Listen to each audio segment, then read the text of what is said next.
Buenas noches, tengan todos ustedes bienvenidos de nuevo a su taller de historia que con gran tino nos da nuestro club, el Yucatán Country Club de acá de la ciudad de Mérida, Yucatán. Bienvenidos, ¿okay? Gracias por sus comentarios, todo lo que me escriben, que aunque tengan la seguridad que aunque a veces no me da tiempo de contestarles, pues les saben ustedes que los leo y que estoy muy agradecido por sus conceptos. ¿Okay? Bien, vamos entonces a continuar hoy ya hoy vamos a llegar al punto final, que es la muerte, el cerro de las campanas y todo lo que vamos a ver final. Bien, pero antes vamos a terminar con esos acontecimientos que se dieron, ¿okay? Durante ese ínterin que se dio entre que se llevaba el juicio a Maximiliano. La semana pasada vimos lo que hizo Escobedo, ¿okay? Esos momentos impactantes que él se entrevista con los prisioneros, aún no sentenciados, pero prisioneros. Pero para hoy dejé el más conocido y el que nos narran varios autores, ¿okay? La famosa entrevista de Juárez con la princesa de Salm San, la esposa del príncipe de Salm San. Bien, vamos a ubicarnos. El juicio prosigue. Juárez está enterado, diario recibe comunicación de Escobedo de cómo se lleva el juicio. Él está en San Luis Potosí. Ahí se encuentra su gabinete, don Sebastián Lerdo Tejada, don José María Iglesias. Y ahí van a empezar a llegar un montonal de gente, de Querétaro principalmente, a pedirle por la vida de Maximiliano. Al principio Juárez, su escudo era que no estaba sentenciado. Estaban pidiendo lo que aún no pasaba, lo que aún no ocurría. Pero empezaban a pedirle. Pero cuando viene la sentencia, ¿okay? Y la sentencia se va a dar el 15 de junio de 1867, en donde el que lee la sentencia es el coronel Platón Sánchez, en donde declara culpable de todos los cargos a Maximiliano, a Miramón y Mejía, y se les sentencia a morir fusilados, ¿okay? Al día siguiente, ¿okay? A las 3 de la tarde, en un lugar llamado Cerro de las Campanas. Ahí se destapa todo. Ahora sí, había que ir ante Juárez, ya no ante Escobedo, todo el mundo para pedir por la vida de Maximiliano. Y empieza una retahíla gruesa presionando a Juárez. La presión fue fuertísima, la presión fue fuerte, tanto que Lerdo, delante de la oficina de Juárez estaba instalado en el Palacio de Gobierno de San Luis Potosí, que hasta hoy existe. De hecho, si ustedes van a San Luis Potosí, ¿okay? Pueden entrar al Palacio de Gobierno y hay una parte que está destinada a un cuarto donde se dice que ahí estuvo Juárez, y hay una especie como de figuras de cera donde representan lo que les voy a decir, ¿okay? Que en ese lugar ocurrió, en San Luis Potosí. Entonces, van a recibir un montón de gente, inclusive los abogados. Los abogados, al perder el juicio, ¿okay? Mariano Rivera Palacio y Rafael Martínez de la Torre van a ver a Juárez para pedirle por la vida de Maximiliano. Y Juárez dice, pues, es que no puedo violar la ley, así fue y así va a ser. Y luego llegan un montón de personas más, al grado tal, les decía yo, que Sebastián Lerdo tiene que poner su escritorio frente a la puerta de entrada de Juárez y se convirtió en su cancerbero. Nadie se le colaba a Lerdo.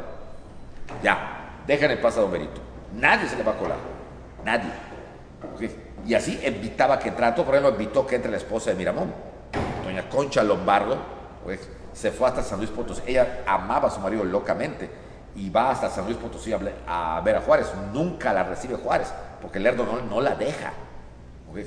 No permite, lo siento mucho, no se puede, pero pues hace ya una especie de huelga de hambre la señora y no la recibe. Y empieza a no recibir a nadie, aunque sabía Juárez que detrás de esa puerta donde estaba Lerdo había un montón de gente que pedía verlo y pedía clemencia por el archiduque, en fin, pedía todo por salvar la vida de Maximiliano.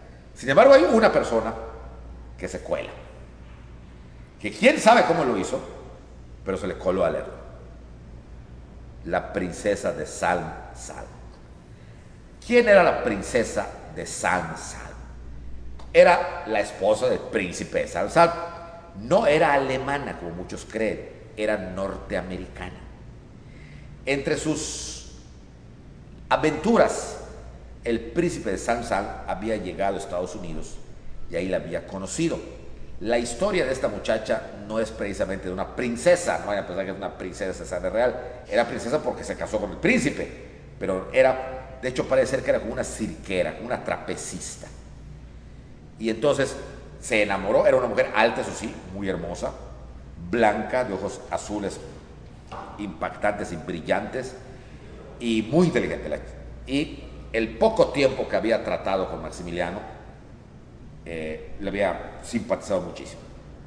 Y entonces, al ver que los hombres no lograban nada, entonces ella se va a San Luis Potosí y se cuela. El hecho es que cuando abre Juárez la puerta, creyó que era Lerdo, ¡guac! Se le cuela a ella. La princesa de Salm Salm. Y cuando se le cuela, se le tira a los pies a Juárez, se arrodilla ante Benito Juárez y le pide palabras en español: perdónelo, perdónelo, perdónelo, por favor, perdónelo. Juárez, asombrado, nunca se imaginó esto, trata de ponerla de pie, que, por favor, levántese señora, levántese, por favor, levántese, perdónelo y perdónelo, no me moveré de aquí, le digo, no me levantaré hasta que no consiga el perdón que he venido a buscar, perdónelo señor. Así está, esas figuras de cera, así están en San Luis Potosí, en el Palacio de Gobierno de San Luis. Perdónelo, perdónelo, por favor, no me voy a parar de aquí, no me voy, por favor. Con mucho trabajo, Juárez la logra levantar, la asienta, le va a buscar un poco de agua. Ella estaba vestida según según las memorias apócrifas, porque no sé si son de Sebastián Lerdo Tejada, que se dice que escribió años después en Nueva York. La princesa estaba vestida con un vestido muy bonito, muy fino, y estaba como con hombros descubiertos, muy sexy. Todo parece indicar que iba a seducir a Juárez, lo cual no sería nada raro porque ya había intentado seducir a Escobedo. De hecho, logró entrar al cuarto de Escobedo en Querétaro y se empezó a desvestir delante de Escobedo con tal de permitirle que Escobedo permitiera la fuga de Maximiliano, lo cual Escobedo llamó a soldados y la sacó. Pues algo parecido hizo hacer con Benito Juárez. Trató de que Juárez, cuando viera una mujer como ella, guapa, elegante, fina, blanca, sexy, y además así como que no quiere la cosa, bueno, o sea, pues como que podía caer Juárez, pero no conocía a don Benito. Y don Benito la levanta y le dice: princesa, ok, no soy yo quien condena a Maximiliano, es todo el pueblo de México. Y le dice ella: pero una palabra suya, bastará para librarlo de la muerte. Se equivoca usted. Ese pueblo por el que ha luchado y por lo que he luchado y al que él ha asesinado, se levantaría en contra mía. Y no solamente le quitaría la vida a él, sino que también a mí. No puedo perdonarlo. Pero hay muchas formas de castigo: la prisión, el destierro, decía ella. Pero ninguna de ellas satisface el agravio hecho a mi país. ¿Es que no sabe usted perdonar?, le dijo ella. Señora, yo he sido perseguido, condenado a muerte por el archiduque Maximiliano, y ninguno de esos cargos se contempló en el juicio. Yo, Benito Juárez, perdono al archiduque. Pero el presidente de México no puede perdonar la traición, no puede perdonar la usurpación, la desolación y sobre todo la traición de quienes lo trajeron aquí. Lo siento mucho, princesa. No puedo perdonar. Y ella, llorando, se quiere volver a agachar, pero ya Lerdo estaba pendiente. Igual entran, vienen varios guaruras, la sacan así, no a la fuerza, pero si la sacan: no, por favor, perdónelo, pero Juárez estaba ya que no podía con su alma, y esa misma noche tiene una reunión con sus ministros, que solamente eran dos, José María Iglesias y Sebastián Lerdo Tejada. Y se dice, bueno, ¿qué debemos elegir? ¿El perdón o la justicia? Y Juárez dijo, la justicia siempre, Sebastián. Y que Iglesias, todo está apuntado, ¿eh? Y que Iglesias le contesta, Señor, no sé si ya la justicia está de nuestra parte al triunfar. Es justicia al haber triunfado. ¿Okay? No, mi querido Chema, le dice, no. Ha habido muchos asesinatos, muchas cosas, pero ¿y si le pedimos su palabra de honor? ¿Y si hacemos que nos firme un documento? Y dice, bueno, ¿y qué tirano ha cumplido su palabra de honor? No Napoleón Bonaparte regresó de la isla de Elba. No el emperador Iturbide volvió cuando pensó que las condiciones de México habían cambiado. Y más recientemente, le dice Juárez, no regresó Antonio López de Santana al poder cuando lo llamaron sus partidarios. Y dice, sí, es verdad. Lo que pasa es que siempre olvidamos. Pues hagamos hoy algo que no se olvide. Algo que le diga al mundo que México no es campo propicio para aventuras de conquista. Y Lerdo dice, pues no sé, señor, no sé si los mexicanos sostendrán ese criterio. Y dice, tal vez en un futuro lejano, pero hoy, en el presente, así dijo Juárez, si los mexicanos están dispuestos a retroceder, yo avanzaré por ellos. Si están dispuestos a perdonar, yo haré justicia. Y si le tienen miedo al juicio de la historia, yo asumo la responsabilidad por entero. Palabras dignas de don Benito Juárez. Fue su mejor época, fue su mejor momento, ese momento. No había nada que hacer. Lo más que se logró en esa junta es concederle a Maximiliano 3 días más para que ponga en arreglo sus cosas, lo cual fue peor porque ellos estaban preparados para morir y cuando les dicen ya nos vamos a fusilar 3 días más, pues les dan falsas esperanzas. Sin embargo, en esos 3 días Maximiliano logró recibir a su secretario particular, a José Luis Blasio, y le dictó varias cartas de despedida a todo el mundo. Se despide de su hermano, se despide de su madre, se despide de todos, lo de Napoleón no, ¿okay? Se despide de un montón de gente, de que ya era la hora final, y en esos días recibe un rumor falso que Carlota había muerto, que al día siguiente, antes de morir, recibe la verdad y dice que no, que es una falsa noticia, lo que llamaríamos un fake. No era cierto. Okay. Convive un poco más con Miramón y Mejía, le concede esos 3 días comer juntos, a Miramón, a Mejía y a él. Okay. Y la fecha final para la sentencia sería la mañana del 19 de junio a las 7 de la mañana en un lugar de Querétaro llamado el Cerro de las Campanas. Ese cerro se llamaba así, y digo se llamaba porque ya no hay esas piedras, al ver los días que fui ya no estaban, porque era un cerro donde las piedras al chocarlas tañían como campana, pues chocaban tum, tum, tum, o sea, parecían ruidos de campanas, y de ahí viene el nombre de Cerro de las Campanas. Hoy en día, yo estuve en la bellísima ciudad de Querétaro hace como 3 o 4 años, es un lugar ya muy bonito, turístico, es un parque, se puede decir, donde la gente va a correr, está en alto, subes, y subiendo unas escaleras, te vas a topar con el lugar exacto donde ellos fueron ejecutados, que es una capilla.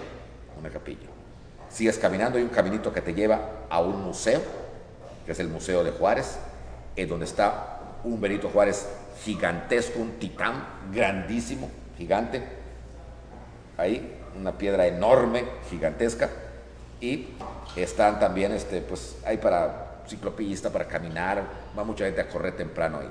Y al lado, exactamente al lado, se encuentra como un dato curioso para los que me ven, varios me han mandado saludos de mis exalumnos, al lado está la Facultad de Derecho de la Universidad Autónoma de Querétaro.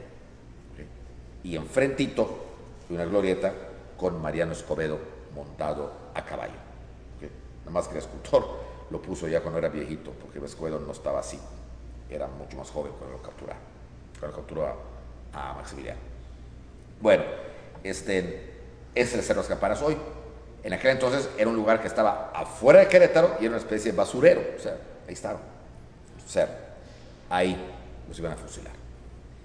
La noche anterior a su muerte, cenaron juntos los tres, ya sabían que los iban a matar, y la crónica de la muerte fue la siguiente. Miramón escribió la última carta a su esposa, agradeciéndole todos los años que le había dado. Mi querida Concha, no sufras, ¿okay? Si encuentras otro amor, sé feliz, ¿okay? Sé feliz. Yo muero consolado por la Iglesia Católica y con la idea de haber luchado por mi patria, ¿okay? Este México era muy pequeño para Juárez y para mí. Ganó Juárez y acepto las consecuencias. Yo tengo que desaparecer. Adiós, Concha. Besos a los niños y edúcalos siempre en la religión católica. ¿Okay? Y al final hay una hoja en el archivo de Miramón, una hoja suelta, que se conoce que ya estaba saliendo para el paredón cuando Miramón lo escribió. Y solamente dice, textual, Concha, te amo. Fueron lo último que escribió, o en palabras escritas, de Miramón hacia su mujer, hacia Concepción Lombardo de Miramón, Conchita Lombardo, como le decía. Okay. Mejía parece que se encontraba enfermo, porque Mejía, lamentablemente para él, pues era un indio. O sea, no me refiero que es lamentablemente por ser indio, no me malinterpreten, ¿no?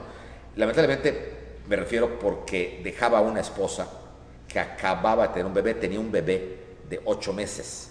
En plena guerra había nacido su hijo. Y entonces la india que era su mujer, no recuerdo el nombre en ese momento, pero sí está en la historia, ¿okay? Estaba como loca llorando para que no lo maten, porque era su sustento. Y entonces él estaba como que pensando, ¿qué va a pasar con mi esposa? ¿Qué va a pasar con mi bebé? No era el caso de Miramón. Concha Lombardo tenía dinero. No era el caso de Maximiliano. Pero él, su esposa y su hijo, ¿qué sería de ellos? Y efectivamente, ¿qué fue de ellos? Y Maximiliano se pasó escribiendo ya de una manera, pues ya resignada a morir. A las 5 de la mañana del miércoles, fue un miércoles, 19 de junio de 1867, se levantan para su último desayuno, los tres juntos, y posteriormente cada quien a su celda, porque los sacerdotes iban a ir a confesarlos si querían confesarse. A Maximiliano, ya lo comentamos, lo confiesa el padre Soria. Él lo va a confesar. A Miramón y Mejía, otros curas. Bien, pues entonces, después de la confesión, pues las despedidas. A Maximiliano se le permite estar en su celda con su médico, el doctor Samuel Basch, ¿okay? Quien estaba hecho una Magdalena, un mar de llanto. El doctor Bosch era un viejito, lo había visto nacer y ahora pues, lo veía morir, llorando. Y cuando ya pronto eran como las 6:30 de la mañana, porque la ejecución estaba programada a las 7, ¿okay? Escobedo había ordenado que en el Cerro de las Campanas no llegara ningún curioso. Por eso esas imágenes que ustedes ven, donde la gente está parada, eso no es cierto, no pasó así. Nadie vio la ejecución de Maximiliano, Miramón y Mejía, solamente el pelotón. No la vio nadie. Hay una famosa pintura de Manet, donde están ellos allá fusilándolos, y como en un muro hay unas gentes allá acechando bien el fusilamiento. También es mentira. No pasó así. No fue así. Nadie lo vio. ¿Okay?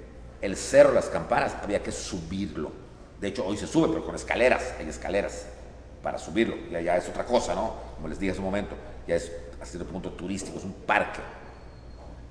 Con el museo y con el cerro y con la estatua inmensota de Juárez. ¿Okay? Pero en esa época no, pues había que subirlo como se sube un cerro, ¿no? Normal. Y la gente se acordonó el cerro para que nadie pueda subir más que el pelotón y los prisioneros. Nada más. Entonces, a las 6:30, el general Díaz de León se presenta en la celda a decir, señor, ya casi la hora y yo quería pedirle perdón porque lo voy a fusilar yo. Y Maximiliano se acerca, le da la mano y le dice, no hay nada que perdonar, usted cumple con su deber. Me gustaría que en estas últimas horas usted guardara un buen recuerdo de mí. Seamos amigos en estos últimos momentos. Y el general Díaz de León, con lágrimas en los ojos, le da la mano. O sea, había una impresión, no lo quería, después de un mes de estar allá, había caído bien. Hay que reconocer que con toda su estupidez, caía bien. Era un tipo que caía bien. Maximiliano caía bien. Entonces les había caído bien a los militares. A este Escobedo le caía bien. Después de esto, abraza al doctor. El doctor, ya es la hora. Al doctor no le permitieron ir hasta allá. Él quería ir. Dijo, no, doctor. Escobedo le dijo, no, usted no puede ir. Solamente van los que van a ser ejecutados. Y entonces abraza al doctor, se pone a llorar en el hombro de Maximiliano y dice, vamos, vamos doctor, no llore. Las lágrimas de nada sirven ante lo irremediable. Llorando, y entonces Maximiliano se acuerda de su anillo. Maximiliano tenía un anillo. Recuerden que Maximiliano estuvo enamorado perdidamente de la princesa Amelia de Portugal. Era su novia antes de Carlota. Y todos dicen, todos los autores, que era su amor eterno. La amó con locura. Se iban a casar, ¿se acuerdan? Se habían dado los anillos, por eso él tenía el anillo, nunca se lo quitó, ni aún siendo Carlota su esposa, no se lo quitó. Porque la amaba. ¿Se acuerdan que les conté que una vez dejó a Carlota en Madeira y él se fue hasta Brasil para pasar la Navidad con sus ex-suegros? Ya había muerto inclusive la novia. Estaba muy involucrado con ellos. Entonces, tenía el anillo, aún lo tenía. Y entonces cuando Maximiliano despide al doctor y ve que tiene el anillo, se quita el anillo. Esto fue impactante. Y eso lo cuenta el doctor Bosch en sus memorias. Se quita el anillo y le dice, doctor, déle este anillo a mi madre, que lo guarde. Ella sabe qué significado tuvo para mí. Y dígale que he muerto como corresponde a un Habsburgo, que esté orgullosa de su hijo. El otro llorando, agarra el anillo, y entonces ya dirigiéndose al capitán Díaz de León, que todo lo estaba viendo, al general, perdón. Estoy listo, señores. Por aquí, señor.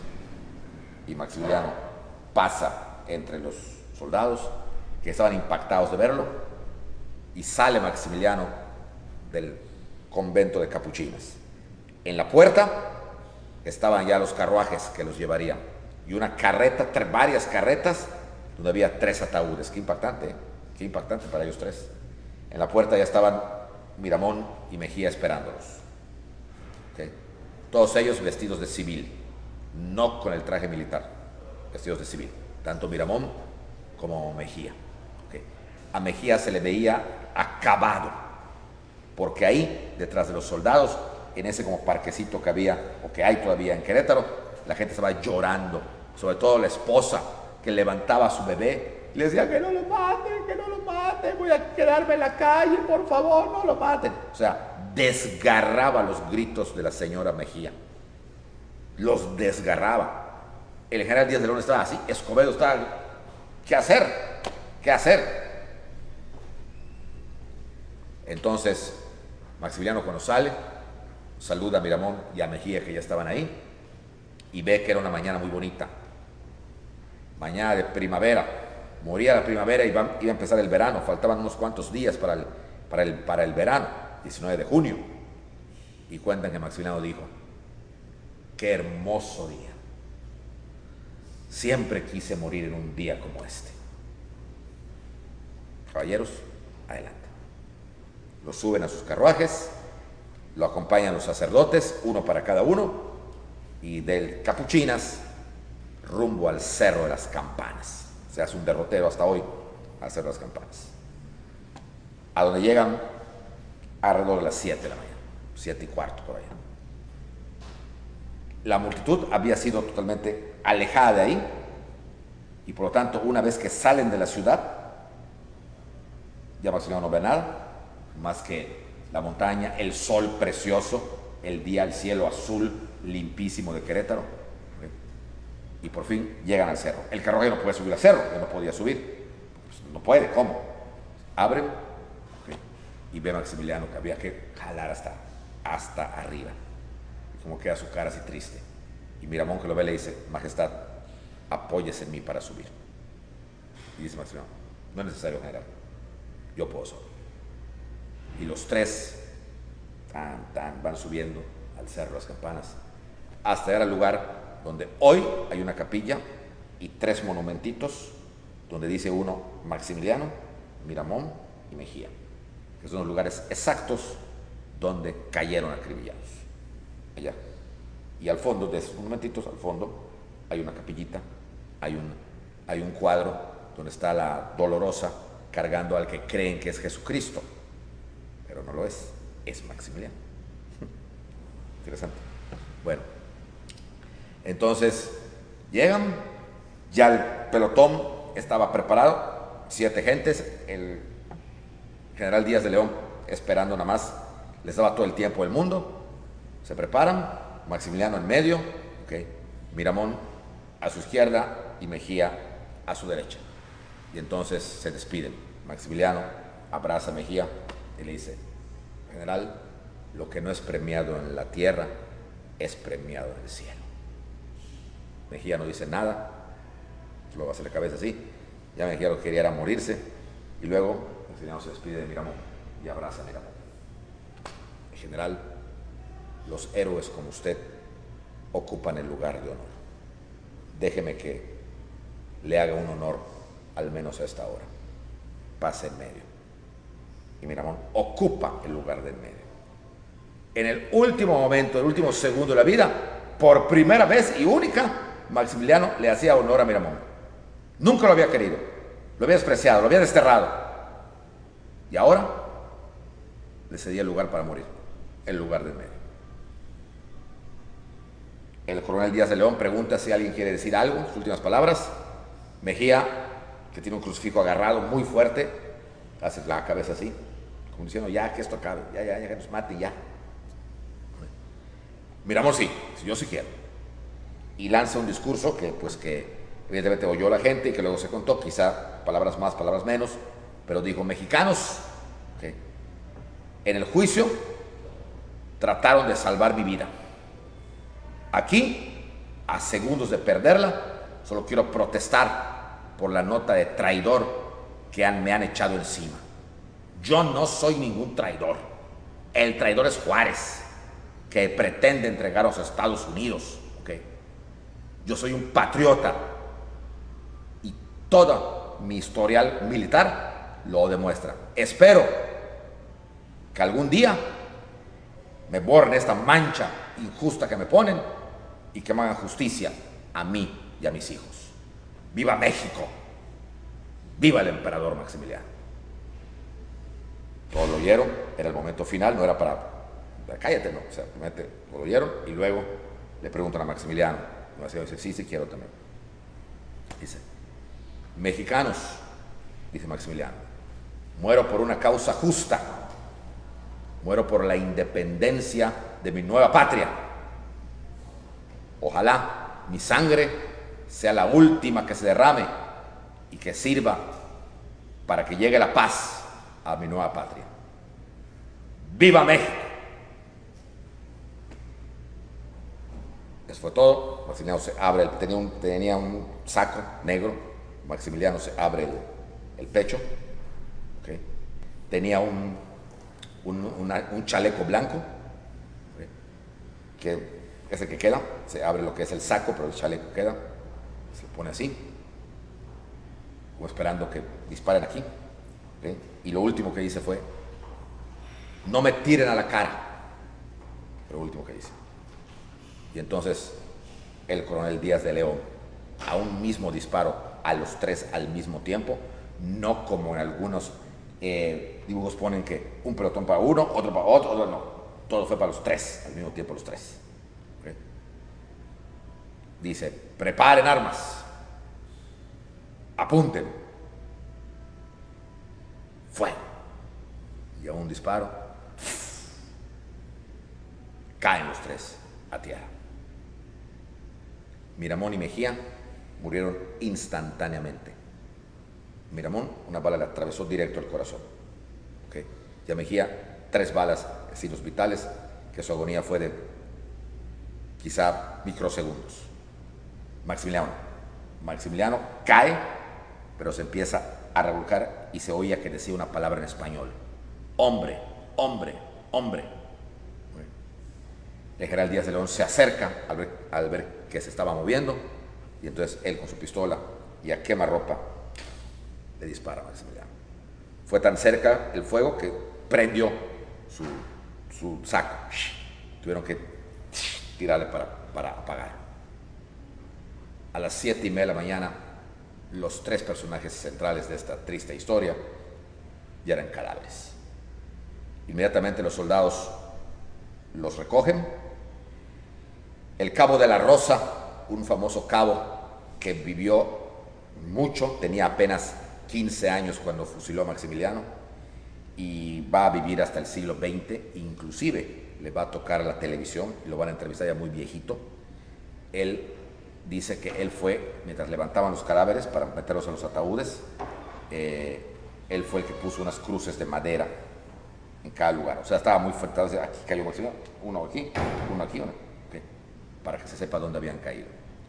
Los cadáveres son puestos, cada uno tenía su cadáver, pero lamentablemente el ataúd de Maximiliano le quedó chico. Maximiliano medía casi 2 metros de estatura, era muy alto, y eso no lo midieron los militares liberales, y entonces no entraba al ataúd, no entra, y rápidamente ustedes saben que lo que viene muy rápido es la rigidez cadavérica, no entra. O sea, si lo ponían así, no iba a cerrar, y luego cómo las jalaban las piernas, iba a estar rígido. Entonces pues ¿hacer qué? Pues dimos, pónganlo recto y los pies para afuera. Y fue patético, porque los queretanos esperaban a las 8 de la mañana la bajada del cortejo fúnebre, y vieron con horror y pensaron que era una burla, y no lo fue. Fue un descuido, pero no fue una burla. ¿Okay? Y que uno de los cadáveres tenía uno de los ataúdes tenía los pies para afuera. O sea, no entraba, evidentemente era el de Maximiliano. Inmediatamente la orden de Juárez a Escobedo era que lo entregaran a sus familiares, a Miramón, a su esposa Concha Lombardo, y a Mejía, a su esposa, cuyo nombre, repito, no lo recuerdo, pero les lo digo la próxima semana. ¿Okay? Y a Maximiliano, como no tenía familiares acá, pues quedaba en poder del gobierno. Entonces la orden venía de que se le entregara al doctor Licea para que lo embalsamara a Maximiliano, mientras la familia de Maximiliano en Europa, en Austria, se enterase y venía a pedir el cadáver. Pero mientras tanto, pues había que hacer el cadáver. Entonces lo van a embalsamar. ¿Okay? A la señora Miramón se le entrega el cadáver de Miramón, muy triste, llorando. ¿Okay? Le entregan el cadáver todo agujereado y se lo va a llevar a México en una procesión macabra, porque mucha gente quería a Miramón, y lo van a enterrar en el Panteón de San Fernando, en la Ciudad de México. Y ahí se quedó. Y doña Concha, furiosa con México y viendo que había ganado la ideología contraria a la de su marido, tenía dinero, y con el dinero que tenía, y agarraron a todos sus hijos, se va a Europa, porque no quiere saber nada de México, y se establece en España. 20 años después, doña Concha regresa a México para ver unos asuntos de propiedades que tenía, porque ya no vivía acá, se iba a volver a España, y esta vez iba a volver para siempre, y va al cementerio de San Fernando, al panteón, a ver a su marido y llevarle flores. Y cuando llega al panteón de San Fernando, por poco se muere, porque ve que a unos cuantos pasos de su marido estaba la tumba de Benito Juárez, 20 años después. ¿Qué? Mi marido no puede estar aquí. No puede estar aquí, hombre, ya que los hubiera dejado, ya se habían acostumbrado, ¿no? Ya se habían hecho las payas juntos, vamos a juntar hasta ver tele juntos, quién sabe, pero pues no quiere, no quiere, y entonces hace los trámites para exhumar a Miramón y llevárselo a otro lado. Y hoy en día, en el siglo XXI, los restos de Miramón se encuentran en una cripta en la Catedral de Puebla, se pueden visitar. Y en San Fernando solo queda el mausoleo de Miramón, que dice Miguel Miramón, pero el que no sabe cree que está allá y no está allá, está vacío. Mejía, a Mejía se le entrega a su esposa, pero la pobre señora no tiene dinero. ¿Y qué hacer? ¿Y qué hacer? Entonces Escobedo le escribe a Juárez diciéndole que la señora estaba muy mal, que no sabía qué hacer, y Juárez dice, bueno, vamos a embalsamarlo mientras ella busca algún recurso pues para enterrarlo, que el embalsamiento corra a cargo del gobierno, y embalsaban a Mejía y le entregan embalsamado a Mejía, pero la señora no consigue dinero y ya tenía a su muertito allá embalsamado. Entonces cuando no consigue dinero, pues se lleva a su muerto. La señora vivía en un pueblito de Querétaro, era india otomí como Mejía, y pone a Mejía, lo sienta, no sé cómo lo pudo sentar, pero lo sentó en un sillón y ahí se quedó a la entrada. Entonces todo aquel que iba a casa de la señora Mejía lo recibía Mejía, estaba sentado allá, era como una especie como de disecado, así estaba, y estuvo meses así, hasta que alguien se lo comentó a Juárez. ¿Cómo? No está enterrado, no, yo tiene la señora, no tiene dónde entrar. Entonces Juárez, pues que vamos a entrar nosotros. Entonces Mejía es enterrado por órdenes de Benito Juárez, y Mejía, ese sí, está enterrado en el Panteón de San Fernando, en una tumba muy simple, muy humilde, pues porque pues, obviamente no le van a dar una tumba, pero para que vean que Juárez no era ningún desalmado, lo van a enterrar, y ese sí está ahí, en la tumba, en el Panteón de San Fernando, también muy cerca de la de Benito Juárez. Y Maximiliano, ¿qué pasa con Maximiliano? Maximiliano es embalsamado en Querétaro por el doctor Licea, pero o el doctor era un chambón o era un tipo muy loco, porque los enfermeros lo van a denunciar, y lo van a denunciar que lo mal embalsamó, en primer lugar, y en segundo lugar que mientras lo embalsamaba humillaba al cadáver. Ejemplo, cuentan los enfermeros que cuando les sacó los intestinos a Maximiliano, que le decía al cadáver, quería ser emperador, ¿verdad? Pues toma tu corona, perro, y con los intestinos, ¡guac!, se los puso en la cabeza. Y luego, como vio que los queretanos eran muy maximilianistas, empezó a vender pedazos de sus órganos, pedazos de hígado de Maximiliano, pedazos de intestino, pedazos de estómago, el corazón. Y cuando Juárez se enteró, por eso les digo que Juárez no era ningún desalmado, cuando Juárez se enteró, inmediatamente mandó detener al doctor Licea, lo acusó de tráfico de órganos, le quitó su título y su permiso para ejercer la medicina, ¿okay? Y trató de recuperar todos los órganos de Maximiliano. Ya no pudo, solo pudo recuperar el corazón, que metido en un frasco de formol se le envió a Europa, a Bélgica, y ese corazón lo tuvo Carlota muchos años, hasta un día que accidentalmente hubo un incendio en el castillo de Laeken, se quemó la habitación de Carlota, ella se salvó, pero todos sus bienes se quemaron, y entre ellos el corazón de Maximiliano. ¿Okay? Como estuvo mal embalsamado, ¿okay? Y lo llevaron a México para que de ahí lo fueran a buscar los de Austria, que no lo iban a buscar, también tardaron mucho en ir a buscarlo. Como estuvo mal embalsamado, se empezó a descomponer el cadáver. Entonces Juárez ordena que lo vuelvan a embalsamar, porque se estaba descomponiendo, ¿no? Y entonces con médicos ya de la Ciudad de México y ya más especializados, lo embalsaban, pero para embalsamarlo había que desembalsamarlo, o sea, había que quitarle todas las inyecciones, los líquidos que le habían puesto al cuerpo, y entonces lo cuelgan en una iglesia, en una cúpula de cabeza, para que salga todo el líquido, y estuvo colgado así Maximiliano, el cadáver, durante cerca de una semana, ¿okay? En la iglesia de San Andrés, en la Ciudad de México, ya no existe, y ahí estuvo colgado. Hasta que al fin de México ya salió todo, ya nos vamos a volver a pasar. Y lo volvieron a embalsamar. Nada más que esta vez no encontraron ojos azules de Maximiliano, o sea, canicas, no canicas cafés, y de una santa de allá de Santa Úrsula, y le pusieron los ojos de Santa Úrsula. Por eso Maximiliano, cuando llega a Austria, la mamá va a decir, este no es mi hijo. Pero sí era, lo que pasa es que, y eso que todavía falta, y lo dejan ahí. Ya, ahora sí, ya no se descompone, pero ya estaba todo dado en la torre, pero más o menos, o sea, maquilladito, daba el gatazo. Y ahí en San Andrés, esta es una especie de leyenda porque no está comprobado, pero la gente, los historiadores lo tienen como verdad, que Juárez una noche lo fue a ver para conocerlo en secreto. Nunca lo había visto en persona, y que él y Lerdo fueron a verlo, y que entraron al hospital de San Andrés, y que estaba el ataúd, y que abrió el ataúd, que Juárez se quedó viéndolo,